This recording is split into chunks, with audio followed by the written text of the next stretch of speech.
It's called the ISV Utility, a 5-seater infantry squad vehicle made by the American company General Motors Defense. This is already in use with the US and Canadian armies, and at an off-road testing area in Bedfordshire, the makers came to show it off. This, they hope, one of several contenders to replace the British military's iconic Land Rover. The U.S. Army has it deployed with the 82nd Airborne, the 101st Airborne, the 173rd, as well as the Rangers. And the Canadians actually have it forward deployed with their NATO brigade in Latvia.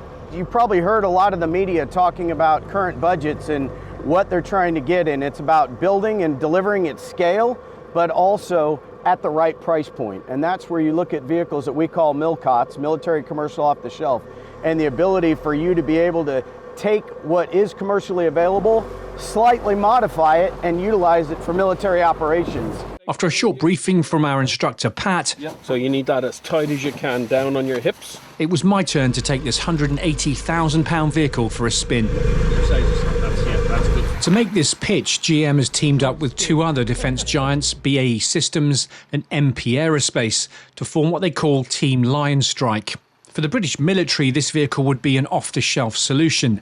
There's a civilian recreational version of this called the Colorado ZR2 on sale in the US. The vehicles do have to be converted for military use, a job BAE would do at its factory in Yorkshire, but the core platform is already proven and in production.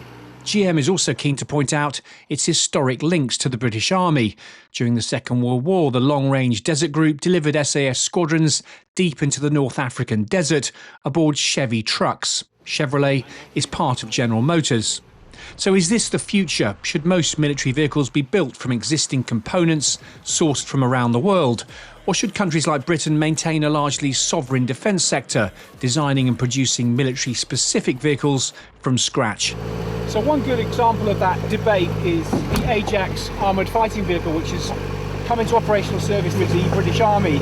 Now obviously that's a bespoke, exquisite vehicle that's taken many, many years to come into service and has cost a lot more than it was originally hoped for. The thrust of the argument of the companies involved in this is that that procurement model is no longer really fit for the 21st century, that it would be far better for militaries to buy vehicles like this off the shelf, that they can get far more of them, far more cheaply and at far faster speed than those procurement models of old. As part of its land mobility programme, the MOD is looking for 3 new vehicle types. A light mobility vehicle weighing less than 3.5 tonnes to replace the Army's 7,000 Land Rovers and Pinzgauer all-terrain vehicles. It also wants a similar LMV, but this time with protection that has to weigh less than 10 tonnes. These will replace the existing fleet of Foxhound, Husky and Panther vehicles. The Army is expected to get around 3,000 of these. And finally, the MOD is also looking for a heavier, medium protected mobility vehicle weighing less than 20 tonnes.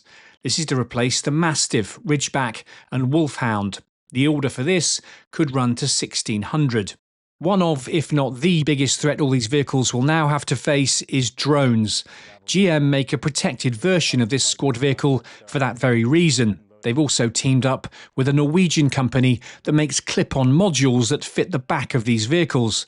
These can be fitted out with counter-drone technology, electronic warfare systems, even loitering munition launchers.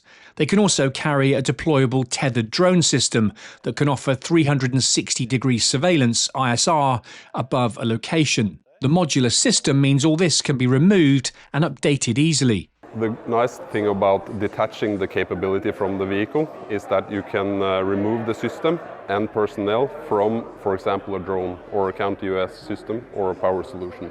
So that makes it safer. You can put the system and let it work outside of the vehicle, so that increases the safety of the operators.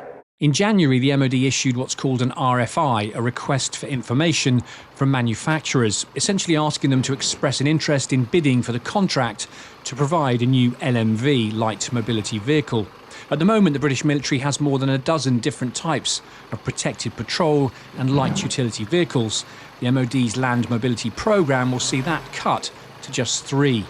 GM's squad vehicle is up against some stiff competition. The Talis Hawkeye, in service with the Australian Defence Force, and Babcock's General Logistics vehicle, a militarised version of the Toyota Land Cruiser, are two other likely contenders. Whatever the British military buys, it will have big shoes to fill. After 76 years, the iconic Land Rover is due to leave service in 2030.